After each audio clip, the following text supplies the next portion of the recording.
up, everybody? My name's Indy, and that gentleman next to me is Jay Powell from Powell Group Consulting, and welcome to an amazing 4K. This is our first 4K episode. We're live in 4K right now. That's a new setting that we have. So welcome to Indie Game Business. So we've got Brett from My Dog Zorro, and he's in 4K too. And that's okay that we're in 4K. Yeah. How did that even happen? What, did we get upgraded on something? There's a new setting, and I went, "Oh, we're going to do this from now on." We read the instructions. Got it. We're going to do this. Well, Brett, welcome to the show. Thanks for coming on. Let's start where we always like to start. Tell us how you got into the industry initially, and then walk us through your career up to this point. Sure. I guess I can start with my story. So I started, I got into game development, of course, in college. Also, are you there? Can you see me? Yeah, we got you. Okay, cool. I started in college, learning programming languages and stuff. Started with Scratch and then processing eventually. Hold on, I'm gonna choose that there. Yeah. And then after that, I got an internship at a company called Arcadium in New York City. So I worked at Arcadium for, I believe it was 3 years. So it was 2011 until 2014. And then in 2014, 2012 to 2015. I lost my mom to cancer in 2014, at the end of 2014. And then 6 months after that, I left Arcadium, and I basically just followed, I kind of, in honor of my mom, followed my dream of kind of doing my own thing.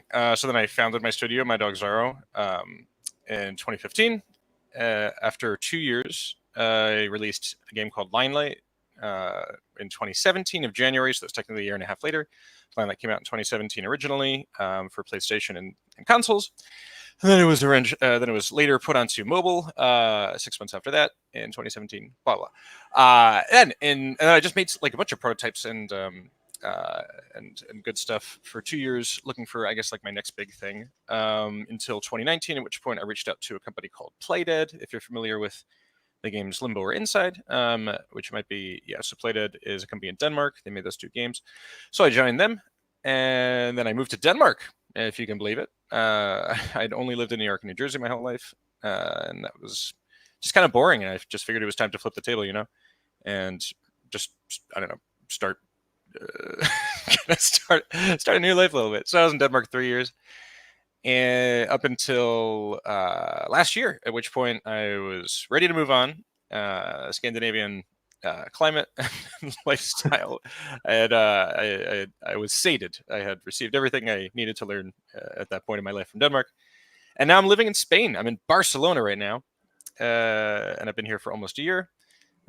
Also, I forgot to mention, of course, after I left Playdead, I started my own company again, or I made it my main focus, and I've been working. Then I began immediately working on a game called Snapstick, starting in the beginning of 2023, and I just released Snapstick only 3 weeks ago, so it's fresh off the presses. It's a VR comedy puzzle game that is just a big bonkers experience filled with surprises and twists and turns, and that's the basic timeline. And now we're here, and now we're on a podcast together. Now we're talking together, and that's super exciting.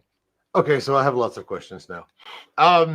One, as someone else who has dealt with family members having cancer, it's one of those things that you don't really realize how much it's going to make you focus on what's really important until it happens. And at that point, you go, okay, wait, maybe a lot of the stuff that I was doing really isn't that big of a deal, and let's try and do something different. Exactly, yeah. So why VR? Mm-hmm. Honestly, it's really funny. I just fell into it pretty naturally. My friend Chris Hallberg introduced me to the Oculus. Originally the Oculus Quest 1. I think it was in 2022 of January. We were hanging out in Florida, and I played it for the first time, and I was like, "This is absolutely incredible," and I absolutely love it. And I think within 2 months, I don't know. I just never I liked it so much. I guess I was just I think I just want to do something with this right now. And I was working at Playdead at the time. Of course, I had a full-time job, but I was like on the side. I'd love to like explore this on weekends, and I think within like 2 months, I had the basically Limelight working in VR, and I was in connection. So I was talking to Meta. I got in touch with them, and then I eventually finished and ported Limelight to VR in December of 2022.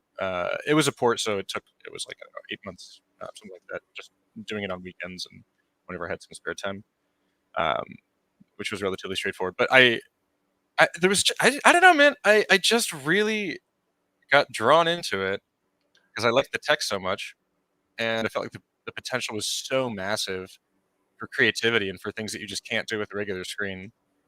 And I started doing it, and I kind of just developed a relationship with the folks at Meta, and we both liked each other.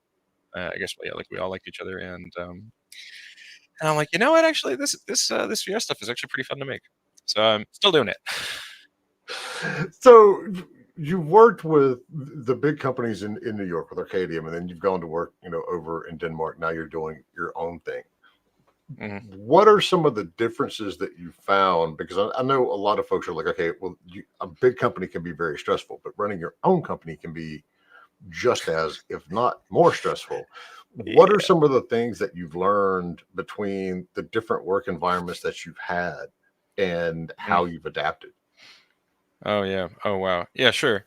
Um, that's a good question. Well, so first up, so Arcadium, it's like a medium. So both Arcadium and Playdead are like medium-sized companies. They're like 50 or so employees. So I wasn't exactly like a cog in the machine, but I also, like it was medium-sized company. Um, when I first went solo in 2015, I had to learn. I basically had to build the floor and the walls.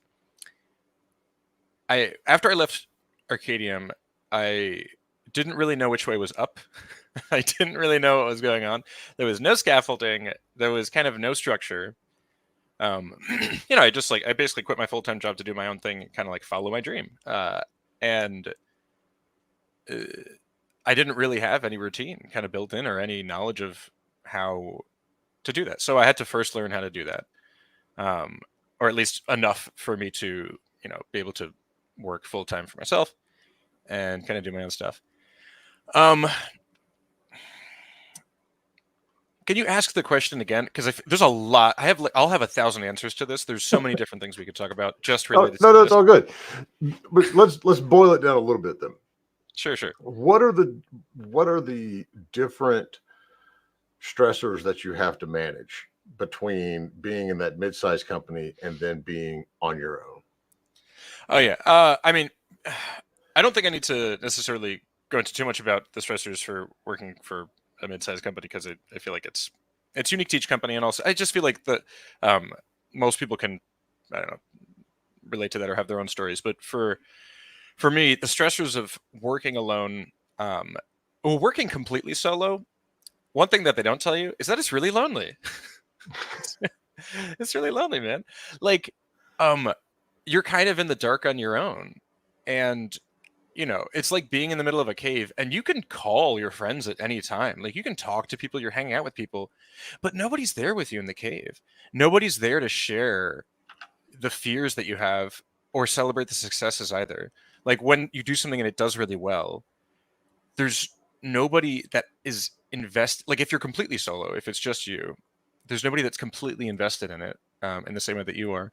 And even still, like, even if you do have a small amount of, like, a small handful of employees, even there, in my experience, like, I haven't been indie and been working with anybody that's been nearly as invested, like, that's been invested to the same degree that I have in the projects that I'm making. So that makes it kind of lonely in that way.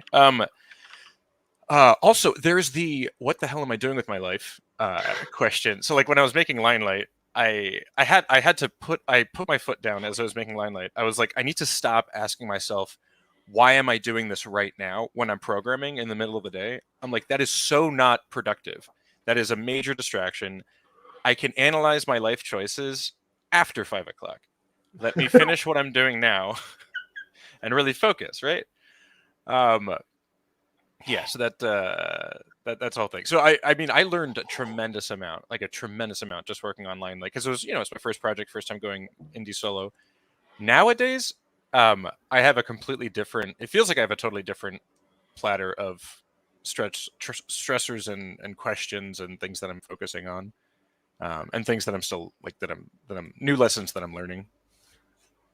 So how do you? I mean, because I did something very similar when I started the Powell group, but and so I'm laughing because I know exactly what you're talking about. You do in the middle of the day, you're like, "What the hell am I doing with my life?" It's just, and then you go and you decide you want to do a podcast too, and your wife's looking at you, going, "Are you serious?" It's like this is. Luckily, she's super, super, super supportive. How do you deal with that? I mean, how do you put that one? How do you put it off till after 5 o'clock? Because that would insinuate that you have a work-life balance that lets you walk away from the office at 5 o'clock, which is impressive in and of itself. But how do you cope with, those thoughts and, reinforcing it and believing in yourself and doing all that stuff when you are on your own? That's a great question. And I think honestly, having support just is number one. Like, I can be my own cheerleader, and I very much am. But having a small support group of people who are doing the same thing, something similar. I'm currently in a life coaching group. So I've been actually working with a life coach specifically for the last 3 years. And that's been really validating and really helpful, just having these weekly calls where we kind of like, you just get validation that what you're doing is all right. And of course, I don't want to suggest that you should seek external validation, but I think to a certain degree, for me, and I'd kind of probably wager for most people, it's kind of indispensable to have a certain amount of validation, in terms of like just having somebody be like, "Oh yeah, what you're doing is actually great." Listen to those people. Listen to the people who support you. For the folks who you freak out because you're doing what they think is impossible, or you're doing something that would terrify them, or that sets their internal instincts like on alert. Don't listen to those people, because that's not the feedback that you need. And if your goal is to thrive with unique and original ideas. I rarely found those people to be like discouraging of me, but it was more along the lines of, I know that they're smarter than I am, and they're not doing something like this. So am I completely off the rails when I go and I decide I want to do this sort of stuff? But I mean, you're right. Having a little bit of self-validation, and the amount that you need is going to vary from person to person. Some people are perfectly fine with the, I don't care, screw it, we're going to do this one way or the other.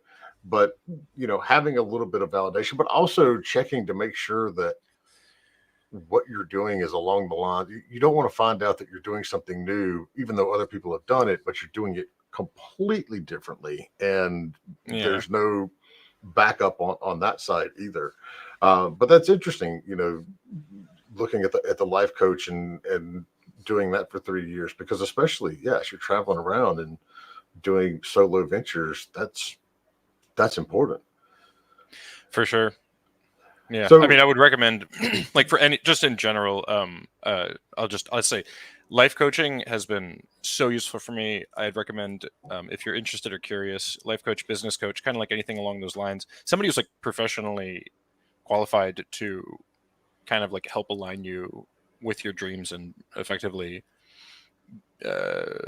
just kind of like enable you like spiritually almost, to go after the things that you really want, and also to identify them too. I mean, there's actually a lot. There's like a million things I love about it. So how do you balance work and life? I mean, you're solo dev? Yeah, solo dev. Okay, so solo dev, home office, work from home? Sometimes. Fridays, yes. So my routine looks like this. Mondays, favorite day of the week. Amazing. I go to a co-working space Monday through Thursday. I work like 9 until maybe like 2:30 or 3 o'clock. Then I go to the gym, and then I socialize afterward. That's pretty much it. Fridays and Saturdays, I'll work a little bit, both days. Usually not too much. It depends on what I need. It depends on what my body needs. And if I'm exhausted, if I've been doing too much recently. Like today, excuse me, I had a bunch of stuff on my list to do today, and I just looked at it and I'm like, I'm not going to do that. I'll do that on Monday. It's fine. I mean, I think. Well, first off, moving to Denmark totally changed my perspective on. Like, I moved from New York City, like Manhattan, to Denmark, Copenhagen, Denmark, which is like probably among the most different you can get in terms of work culture. Denmark is so there was actually I learned Danish, and there was a Danish series, and one of the characters said to the other, this is your job, you spend a third of your life doing this, it should matter. And I thought that it was a joke. I was like, oh, like, because obviously it's a third that's not much, it's like 2/3 of your life. And then I realized, no, that's just it's just the Danish way, man. It actually is like, yeah, they spend like a third of their lives. And at the plated office, it's like you can kind of stroll in 9:30, 10. People kind of like slowly drift out starting around 4. No pressure. I think it was like 11 a.m. And also like just taking liberal breaks during the day, chatting with people, hanging out in the kitchen. And if you get something done today, that's great. If you don't, no worries. Like I told somebody, I was like, yeah, I'm feeling kind of off today. And she's like, you should go home. Just go and rest. I'm like, it's 11:30 and I haven't done anything yet. And I want to get something done. And they're like, it's okay. And like, they could clearly see I'm a product of America. And they're like, it's okay. It's okay. If you want to go home, you can. And I'm like, I can't do it. But anyway, so much of that culture is very much rubbed off on me. And same thing like with Barcelona, coming here. And honestly, after doing this for a couple of years, my threshold for putting up with stress and overworking myself, it's at an all-time low. So why did you choose Barcelona? Well, I can tell you why I chose Denmark. I made a whole spreadsheet and everything with the possible locations that I could live and the pros and cons and like whatever. I codified the heck out of it. And with Barcelona, I was like, you know what? Barcelona sounds cool.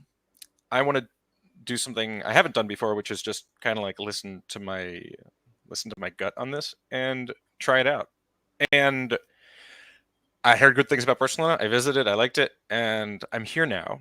And that said, I've been here for almost a year, and I'm like, honestly, no, this doesn't feel like my forever home.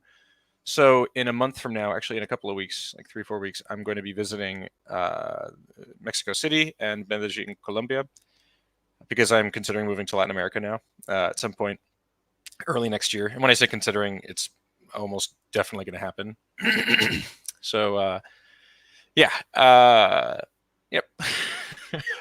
But that's the benefit you have of running your own thing, doing it at your own pace, and being a solo team. I mean, you can exactly. And I'm very aware, like I'm very well aware of the flexibility that I situationally have, and I don't want to be like, because I don't really have any dependents. So Zorro, of course, was the mascot of my company. He passed away last year. And now it's its own story. Well, he's just the best dog in the whole wide world, and very much the muse of so much of what I do. But having like zero dependence, I have one plant here that I just bought, and that's basically about it. I'm like, yeah, you know what? I'm like, people are like, it's so hard to move. I'm like, yeah, it's tough. Getting a visa is tough, et cetera, et cetera. But like, I'm like, it's never going to be easier than it is right now for me. So let me just go for it while I can. While it's easy, I guess. So, we were talking before we went live that, you're still young, at least compared to Dan and I, and, others in the industry. You're at 35. What are some of the things that you've learned? Some of those things that you only learn with experience, that you wish you had known at 22 when you came into the industry, or whenever you actually came in. What are those things that you picked up over time that you wish you had known earlier? Oh man.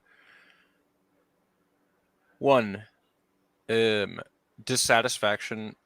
I can speak of things that are unique to me. One, dissatisfaction as a tool to better myself is not great, not good. Don't do it. It's a trap. Where it was the tool that I used, and I had a life coach. I started like life coaching 3 years ago, and it took like a year kind of to beat that out of me mostly, or at least enough for me to begin validating all of my decisions instead of Um, yeah. Like, I believed that if I were dissatisfied enough, it would keep me motivated to continue bettering myself. And somebody else, and actually in the group that I'm in now, somebody else, he kind of described the exact same story. And I told him with all the verve and vigor that I possibly had in me, I was like, man, for me, it was like I would put a little bit of poop in every sandwich that I ate to make sure that I ate the sandwich as fast as possible. And that was my motivating factor. Like, dissatisfaction is the poop. Being dissatisfied constantly and feeling like things just aren't good enough is like just putting poop in every single sandwich in the effort to make sure that I'm getting these sandwiches down faster. And I'm just done with that, man. I don't put poop in my sandwiches anymore. I mean, I'm just so over that's it. a good life lesson. I mean, Yeah. you shouldn't be eating poop sandwiches. I mean, that's a. But yeah. Same thing with dissatisfaction, like letting it run my decision-making process and letting it just imbue its tendrils into my subconscious and into how I feel about what I'm doing and the decisions that I'm making on a day-to-day basis and on a moment-to-moment basis is actually quite toxic. why do you think that it was the dissatisfaction that was fueling, the drive? It wasn't. That was just an illusion. I thought dissatisfaction would honestly.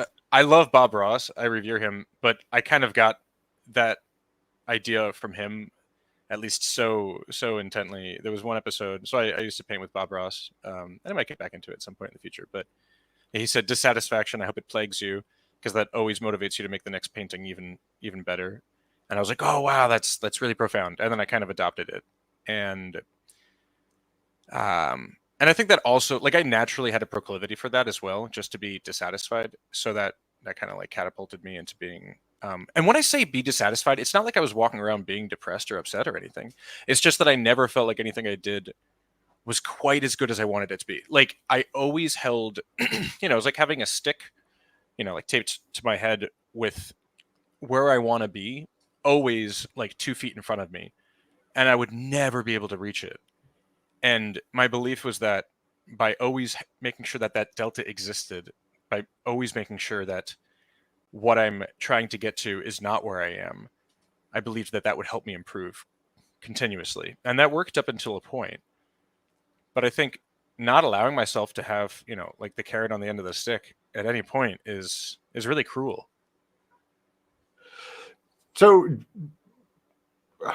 again, so many questions. I mean, you mentioned earlier that you hadn't really gotten out and met a lot of the teams in Barcelona, but are there other peer groups in the industry that you talk to, that you work with, that even online or wherever, to share these types of things and talk about these sorts of things?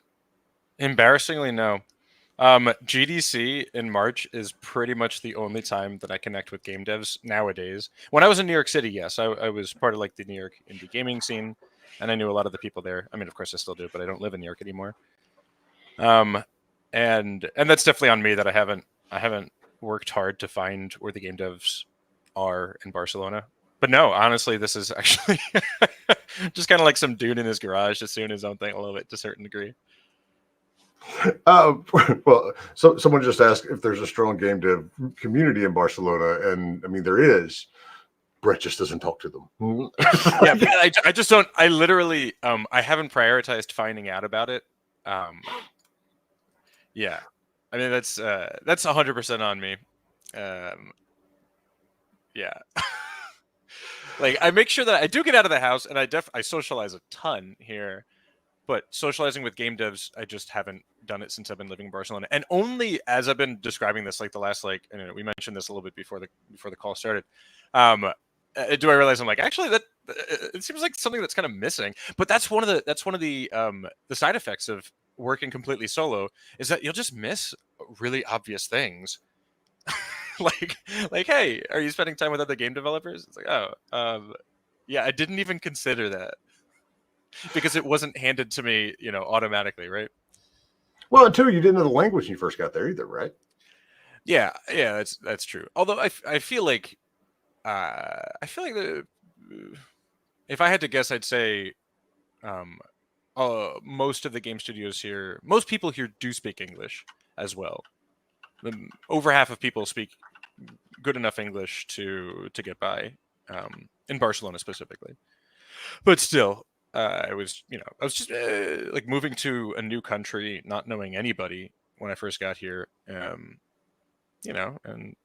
I just lost Zorro actually. Like a month before I moved, he passed away. So I was focused on, and I was working on Snapstick, basically just trying to finish the heck out of the game, which I did and released on time. Very Which proud. should, as someone reminded me yesterday, a good friend of mine, we were talking about the stuff that's been going on here lately. And I said, we released a game, and he said, stop before you go any further. You have to celebrate that because it's a big deal, which is something that I constantly tell developers, but it's something that I forget internally, with myself sometimes, because this is like, okay, we got that one done, go to the next one. But that is something that is tremendously important, that you did get it out, you did ship it. I mean, that puts you a step above a lot of teams that never make it that far, and it is something that's to be commended.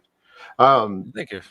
How, in terms of your mental space, lost a dog. I mean, my spoiled brat is getting up in years. I'm already dreading that day, myself. But then you're working on a solo project. You're going to end up self-publishing. You self-publish the game? Pretty much, yeah. Yeah. And then you go and you move to a new city that you've never been to. I mean, you visited, but you don't know anybody there. You have no like. I decided that I was going to move here. I only visited just to say that I had been here before I moved here.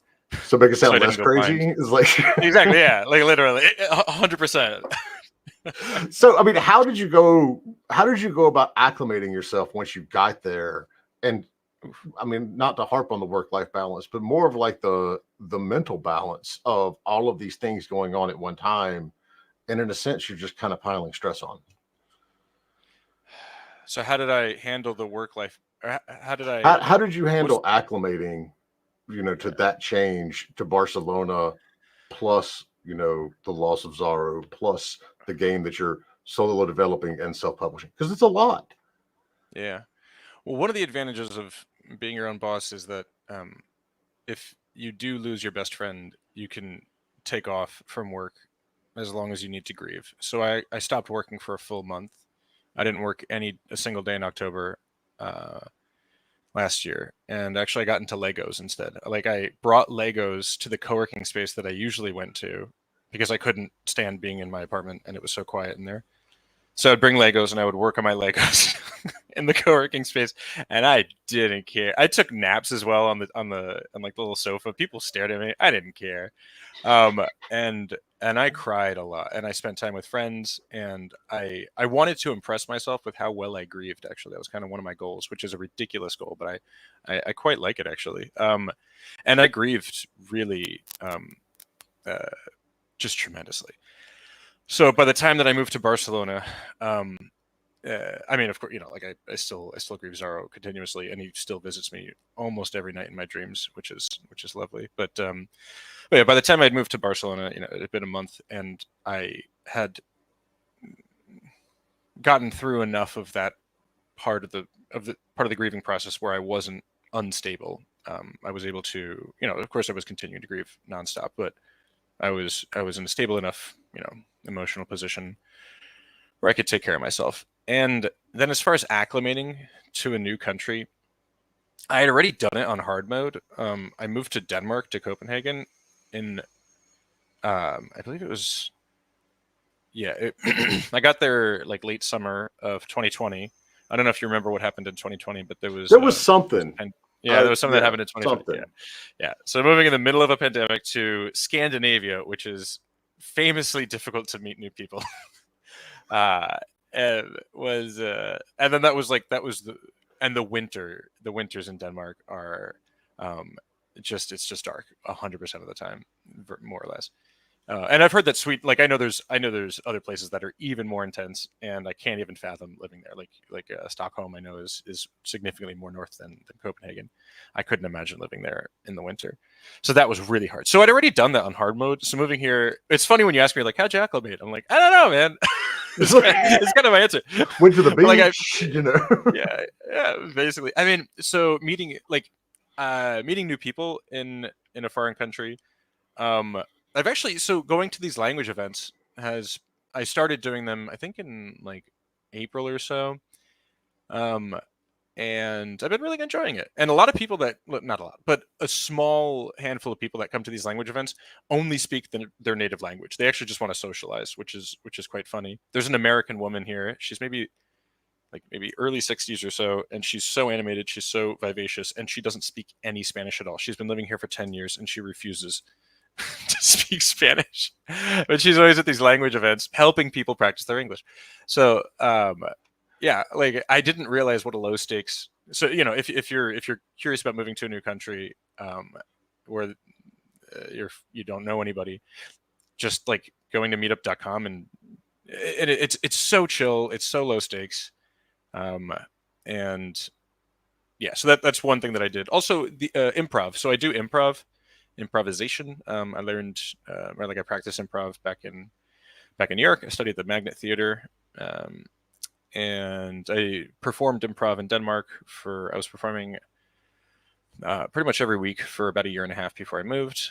And so then I, of course, you know, one of the first things I did when I got here was meet the, you know, like the English speaking improv, like scene. So that's also been nice. Actually, yeah, I remember right now, the day that I landed, I went to an improv jam. So I didn't just see a show, I also performed in it the day that I landed. And then the next day I had a date already lined up. I just made sure that I had things lined up for me and that I wasn't going to be floundering too much. You pre-planned, you pre-productioned your move to Denmark. Yes. I mean, yeah, and yeah, that was I knew I didn't want to be bored, and I made sure that I wasn't bored, and I made sure that I was socializing. And also, like, you know, after losing Zorro, and I've always lived with a roommate my entire life, out of like choice, because I prefer living with people. But I decided when I moved here that I wanted to try living completely alone and see what that would do to me, kind of just as a little science experiment. And yeah, like it does exactly what I expected it to do, which is force me out of the house. Like I have to leave the house regularly because I need some social interaction. So that helped as well. I mean, you know, the downside of that, of course, is that it's like, you know, it can get pretty lonely, and there's nobody to like, hey, how was your day? Nope, nobody there for that. It's not that nobody cares. It's just that there's nobody there to ask you, you know, when you get home. Yeah, I love just like the small things where it's like, I saw the cutest dog today. It's like there's nobody I can tell that story to, realistically, on a regular basis. I just don't have anybody like that. So I get to just keep those stories to myself. Yeah. You could always go to TikTok, do video vlogs. You know, talk to the internet. Yeah, like, hey, internet. I saw a dog. My friend, I saw a dog, and then after, my friend has a dishwasher, and he had all of his bowls in the dishwasher, and none of them he had no clean bowls, but nothing else was in the dishwasher. So I was thinking to myself, like, that maybe he should just like wash his bowls by hand instead. Anyway, don't forget to like and subscribe. That'll be my TikTok. Does that sound right? We need more ADD blogs. I mean, I could relate to those. All right, so on the business end, when did you decide to self-publish? How did that go, and what did you learn along the way? Man, I mean, actually, I was going to say it wasn't a decision. I technically was. So I was in cahoots. No, not cahoots. I was in communication with Creature. I was considering doing a publishing deal with them, and I was also in communication with Meta, and ultimately Meta offered me a funding deal to make Snapstick, and I talked with Creature, and like, long story short, like Creature it didn't make sense for them to take for me to I had already given too much of the pie to Meta for it to be worth Creature's while. So their recommendation was that I just go with Meta's deal instead. And like self-publishing to VR, I self-published to PlayStation 4 back in 2017, or well, technically back in like 2015, 2016. And as somebody who had no console experience, and I just figured out how to do it. And so Limelight total took 18 months, and about 6 of those months was just publishing, figuring out what had to be done next. But like publishing to MetaQuest is just, it's a walk in the park. I mean, publishing to iOS is super easy compared to at least compared to what I had to do for PlayStation publishing there, because that system is not made for indie devs. It's not made for solo devs. But like nowadays, the systems are very much made. It's so much easier now. It's funny, like I've only used a publisher once, and that was Plugin Digital, and that was to get Limelight on the Switch. I just wanted it on the Switch. So I reached out to them. Olivier was very excited to have. He really wanted to publish Limelight to the Switch, years prior to that. And I was like, actually, maybe it's about time. So I reached out to him. He was like, yeah, of course. But that was basically me just like, we did a little contract, and it was kind of like a set it and forget it thing. And now Limelight's on the Switch. But that was the only time that I actually used a publisher. Yeah. Did I answer your question? This is what I love about the fact that 80% of this industry, including me, is somewhere on the spectrum. It's like we get on these tangents. It's like don't strut it. We'll get there. We'll get there eventually. We'll get there. We'll find it. Exactly. And if we don't, whatever. We're having a good time along the way. So, how did your most recent launch go? And have you put plans into the next thing? Are you relaxing? Are you how's everything else going? Yeah. So numbers wise, it has sold much less than I had hoped that it would sell, and that's due to a combination of factors. Some of it's outside my control. One of the major thing outside of my control and everybody else's control right now is that Meta merged they merged App Lab with the Horizon, or they made Horizon Store, which more or less the market is now flooded with free games. So all paid games have taken a massive hit in terms of sales the last 2-3 months or so. So I think they merged the stores in August. So basically everything since then has been it's been hurting a lot for paid games specifically, just for the developers. So, and that's so that's totally not within my control. But aside from that, why did I tell you about this? I'll tell you the lessons that I've learned in the last month since releasing Snapstick. So first up, Snapstick, people love the game. Like the one thing that I know how to do, or the one thing, if I can pride myself on anything, if I can say that I'm comfortable doing one thing, it's making the game itself, making a game that people really enjoy and that are very highly reviewed. Like Limelight was kind of like known as the hidden indie gem, which, as much of a compliment as that is, I kind of got tired of it after a while. And like Snapstick is slowly, it feels as if it's like stepping into the same fate. And I'm like, no, come on, you could be like have more mass appeal. But one massive thing is to first off start marketing much earlier. So this is something that I'm asking and answering a different question at this point. Just a heads up. So this is something that I knew to start marketing early, but I didn't learn that lesson firsthand, and now I have. So starting at least a year in advance, building up a community, et cetera, all that good stuff. That really matters because we started. So I have one employee named Rutger, who I brought on in January to help me basically with like administrative stuff, to outreach, getting playtesters, and just like all the odds and ends stuff that I didn't have as much time for, doing research, stuff like that. Basically everything that didn't have to do with like 99% of the stuff had nothing to do with actual game development, like in Unity. So we started marketing.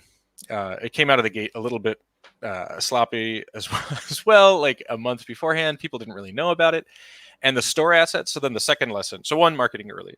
Second is store assets, testing those in advance. There are basically two numbers. There is the click-through rate, which is the people who see your logo in the store and click it because they're interested in checking out the game. And then there's the conversion to purchase. So then from those people, that percentage of people who get to your store page, then they look at your screenshots, they look at your trailer, read the description, and then they decide whether or not they want to buy the game or wishlist it or pre-order it or whatever.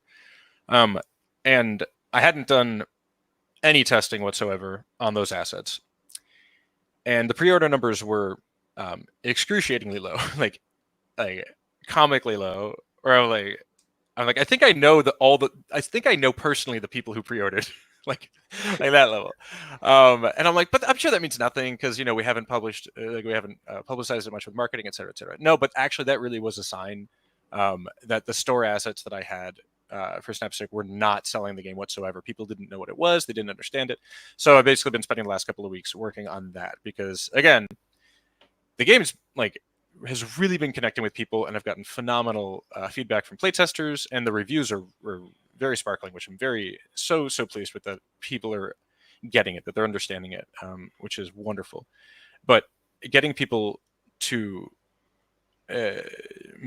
basically just conversion to purchase, so getting to the store page and then actually buying it, that's its own thing. So that's a really important lesson that I have written down in more than one place and will not be making the same mistake again. And by the way, I'll also say that with Limelight, releasing Limelight to VR probably how long ago? 2 years ago, releasing Limelight to VR. I learned 2 big lessons there as well, which I implemented in Snapstick. And here are the other 2 big lessons about just getting the game to sell better. Yeah. So wait, so what was the next one? So doing marketing early, and testing the store assets, making sure that the store assets resonate with people. And you can find out those numbers by having you can put up the store page early where it's like a coming soon page, or you can do the pre-order page and testing assets in advance. I didn't really do much testing of assets. I kind of just made the logo. I was like, yeah, this hey, this looks pretty good. I'm happy with it. It was the toilet with the Snapstick text, and people just didn't know what it was. And the screenshots also were static images of the game where you couldn't tell what you as a player had to do. And turns out that that's actually really important. And here's where I'm going to let myself and everybody else who has to deal with something like this, which is probably you as well, off the hook, which is if you're a lot of this stuff might seem obvious in retrospect, but if you're juggling 100 balls at the same time, some stuff you're going to just forget some obvious stuff, and it's going to be embarrassing that you're not doing it. But if you're doing so much already, it's kind of I just feel like you shouldn't be too surprised when you miss something that's really obvious in retrospect. Are there systems that you have in place to try to alleviate that as much as possible? No. I mean, clearly I'm not talking to any game developers in Barcelona, which would be the first thing that I would suggest to myself to do. No, I really have no systems in place. We were actually discussing this trick-or-treating last night when I've got a friend of mine whose kid was just diagnosed with ADD, and I'm like, all right, well, ask me questions because I've been this route. And they were like, about the systems in place. And I was like, yeah, it's not just, you can't just take meds. You have to have these coping systems in place to try to organize shit. And for me, it's like I have Post-it notes and notepads everywhere, and double reinforced notes to remember what to do, and all this other sort of stuff. But you're right. It's one of the hardest things for me to this day to grasp is something that you've already learned. And it's there's some things that are just out of your control and there's nothing you can do about it. And I still struggle with that aspect of it. So, I mean, how do you deal with that? Do you just mentally say there's a wall, I can't influence any of that stuff, I'm not going to worry about it? Or what do you do to, remind yourself and stay even keeled when all the things outside of your control are going sideways, even though your brain still wants them not to go sideways? So the question is effectively, well, actually, also give me one moment. It's starting to get dark here, so I'm going to turn on my light. Give me 5 seconds.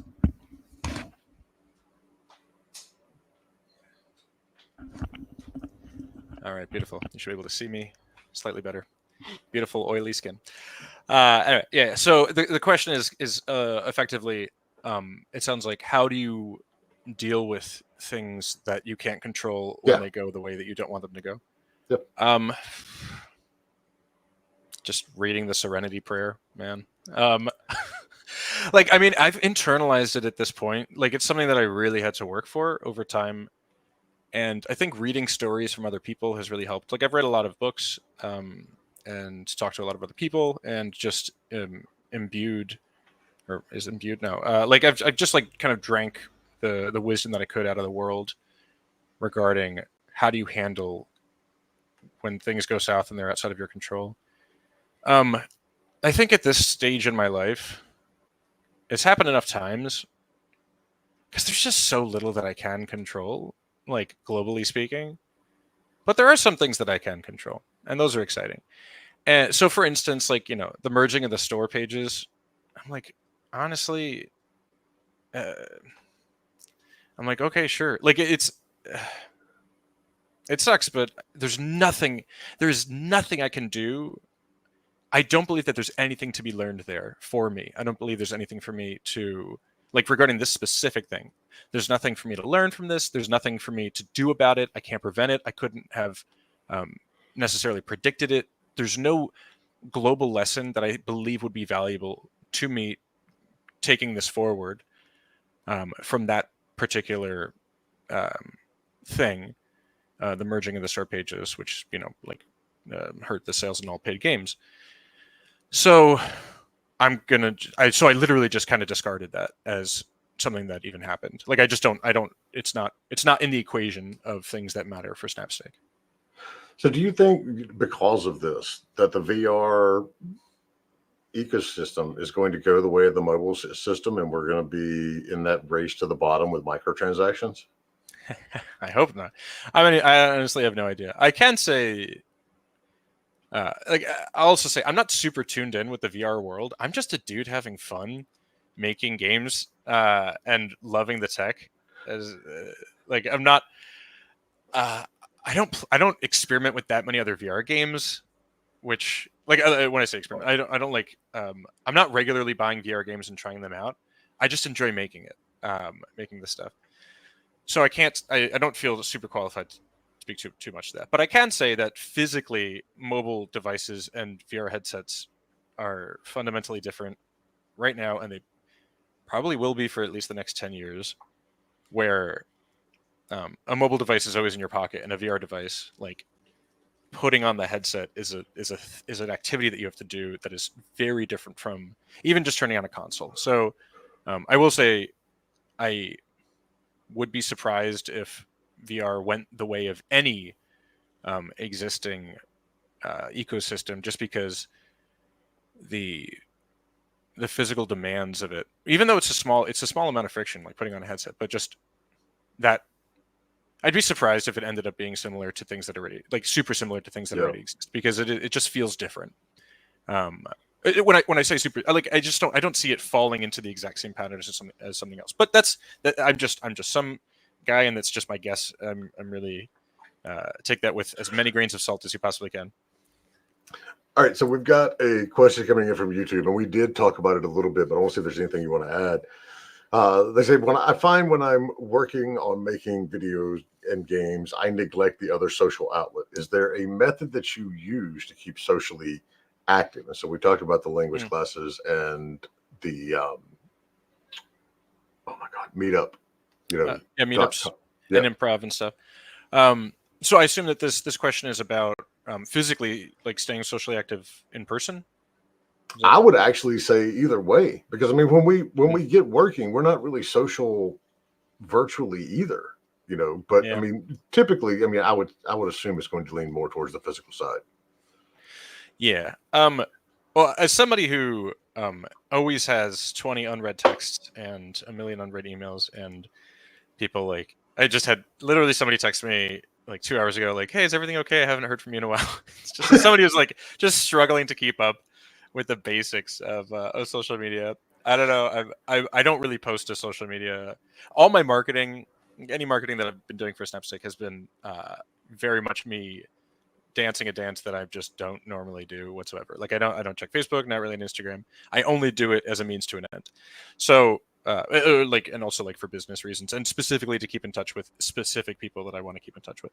So as far as the social media goes, I'm I'm probably not the right person to ask because I prefer hanging out with people in person, like way more. And this is not like a judgment on social media. It's just it doesn't work for my.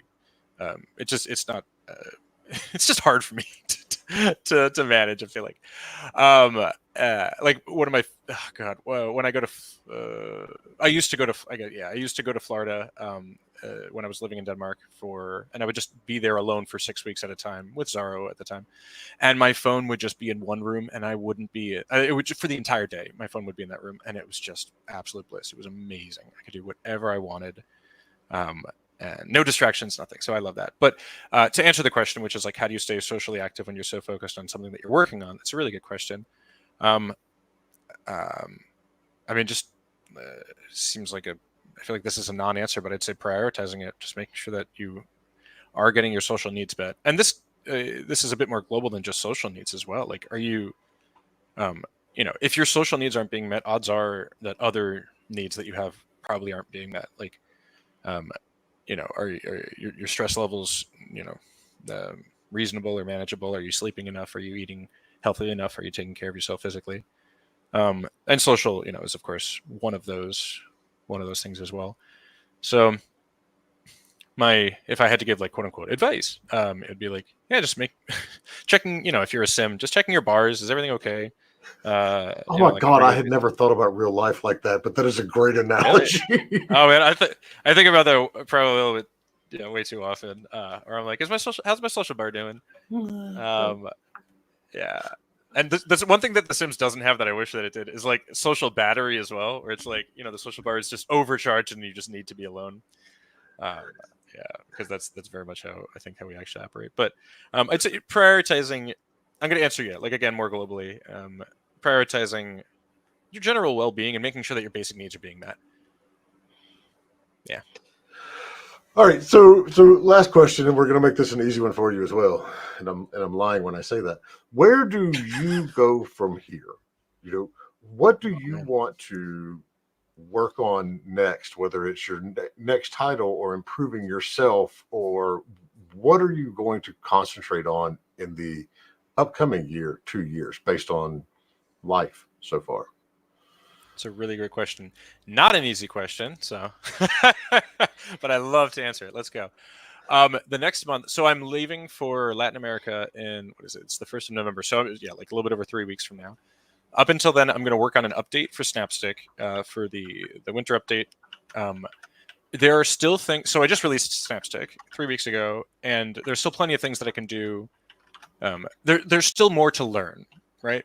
There's still more for me to learn, which includes what's it like to release and manage an update and publish, publicizing that, et cetera, et cetera. So that's one thing work-wise that I'd like to do. After that, I'm going to return to Barcelona like mid-January. At that stage, 2 very important things are going to happen. One is I will be moving probably to a new country. And 2 is I have now, I might continue supporting Snapstick in small ways, like with continued updates. It depends on how things go over the next couple of months or so, but so it's on the table. That's possible, but it's probably more reasonable to expect that I will be, unless Snapstick really, really takes off, then it's more reasonable to expect that I'll start a new project, and that is where my values come in. And starting the new project, whatever it is that I do, there are some things that I want to make sure happen 100%. One, I've already released 2 games so far, and both of them have, there's a lot of heart in the games.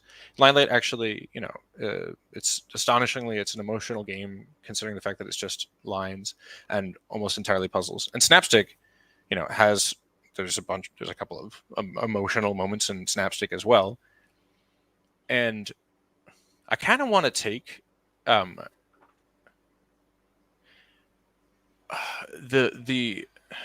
I want to use the bottomless well that I can of emotion that I can reach into kind of at any point, and use that to fuel the magic that is in the lifeblood of whatever the next project I make is. And in addition to that, I'd love to make something that really betters the lives of the people who experience it. I'd love to make something that makes people either feel or think, or it could be like, I dabbled a little bit with making some self-help games. Like right after I made Limelight, I released. There's actually one game on the iOS App Store called the Priorities game. It's only 10 minutes long. It's free. But it's just a game where it's pretty on the nose. By the end of the 10 minutes, the game gives you a list of your like life priorities right now, and I'm still too attracted to that to let it go. So I want to kind of sum all that up, make sure that I'm making something that's really aligned with my values and really exciting to work on. It's not just like, I'm not making it just because I know how to do it and I feel like capable and qualified to make the product. I'm making it because it means something to me. And two, and this is the trickier part, is making something that does all of that I also have a lot of fun making too. Because I love designing puzzles. I love like, just for an example, I love making these abstract puzzles, but that's not everybody's favorite part of Snapstick. And I'm looking for a way. My next project, I would love a way to marry those. Let me rephrase that. My next project, I'm going to fuse those two things together somehow in my production process, and that I'm creating something that I'm generally, let's say 60 to 70% of the time, enjoying the production process of, and also is directly in line with things that I really care about, with things that I existentially can feel motivated about working on. Even if I'm not super motivated in the moment to do the particular work, I can at least lean on, wow, this is a really worthwhile pursuit and a really worthwhile use of my time. That's awesome. And that's honestly the state we all want to be at. And part of the reason why we work in this industry in the first place and deal with all the crap that we have to deal with in this industry is because at the end of the day, we do love this. And, if you get to the point, and I tell people this all the time, if you get to the point in our industry where you don't love it anymore, get out. Go. Yeah, man. I mean, seriously, it's not. We're not doing this for the money. I mean, that's obvious. But yeah, just get out and prioritize your own world. Brett, this has been fantastic. I love these kinds of chats. Is there anything that you want to promote, plug, tell everybody about before we go? Well, definitely Snapstick, 100%. Yes. Snapstick is available now on MetaQuest, MetaQuest 2, 3, and MetaQuest Pro. MetaQuest Pro. It's $19.99, and it's the new marketing is, it's an extremely normal puzzle game for totally normal people. If you like perfectly normal puzzles and you're a perfectly normal person, then you'll love this perfectly normal puzzle game. But no, it's a blast. I had so much fun making Snapstick. And I believe that that joy really shines through. If you like puzzles, if you like terrible puns, terrible jokes, it's absolutely filled with them, and surprises all around the corner. I'm very proud of it. Anyway, so that's out now, available now, and yeah, right now that's what I got. And also, I'll also plug, take care of yourself, right? I'm going to give you permission to go out there and take some good care of yourself, because you deserve to be taken care of. You listener. Yeah, go lift some weights, do some yoga, run around talk to people. Have a glass of water. Yeah, eat a small piece of chocolate and say, I deserve this piece of chocolate, and save Take a deep breath. Take a deep breath. I've got a whole bag of that upstairs, thanks to my kid. Oh my gosh, last night. Oh so, yeah. It's like the lottery here. Yeah. Well, thank you so much, Brett. Thank you so much, everyone, for watching. If you're not on our Discord, it's discord.gg/indiegamebusiness. Also, the website, check out the website. If you're not signed up for the newsletter, you get a list of publishers and you get a list of investors. And the website's indiegamebusiness.com. So sign up for that. Thank you so much. Everyone have a great weekend. Have fun, everybody. Thanks, guys.